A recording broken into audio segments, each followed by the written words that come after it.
Hi అండి. Internet లేని కాలంలో మనకి గూగుల్ మాతలాగా పనిచేసేదండి ఈ పెద్ద బాల శిక్ష బుక్కు. మనకి బేసిక్ ఐడియా ఈ బుక్ ఓపెన్ చేస్తే కరెంట్ అఫైర్స్ కానీ, పంచాంగం కానీ, ఆరోగ్యం కానీ, మహిళా క్రీడా రంగం అన్నిటి గురించి బేసిక్ నాలెడ్జ్ అయితే ఇందులో వచ్చేసేదండి. ఇప్పుడంటే మనకి నెట్ ఉంది, అన్నీ సెర్చ్ చేసుకుంటున్నాం. బట్ అప్పట్లో అలా కాదు కదండి, అంతా బుక్ నాలెడ్జే.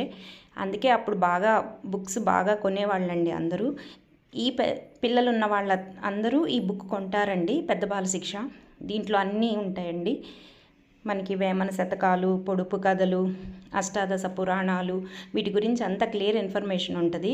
ఈవెన్ పొడుపు కథలు అన్నీ ఉంటాయండి. బుక్ కూడా కలర్ మారిపోయింది. నెక్స్ట్ జనరేషన్కి ఇవన్నీ తెలియవు కదండి, మేమైతే దీన్ని జాగ్రత్తగా పెట్టామండి. ప్రముఖుల సంతకాలు చూడండి ఎంత బాగా ఇచ్చున్నారో. చూడండి, అబ్దుల్ కలాం గాంధీ, సోనియా గాంధీ, చంద్రబాబు నాయుడు, భారతదేశ ముఖ్యమైన కోట్లు. మీ దగ్గర కూడా ఈ బుక్ ఉందా? వీడియో కనుక నచ్చితే లైక్ చేయండి.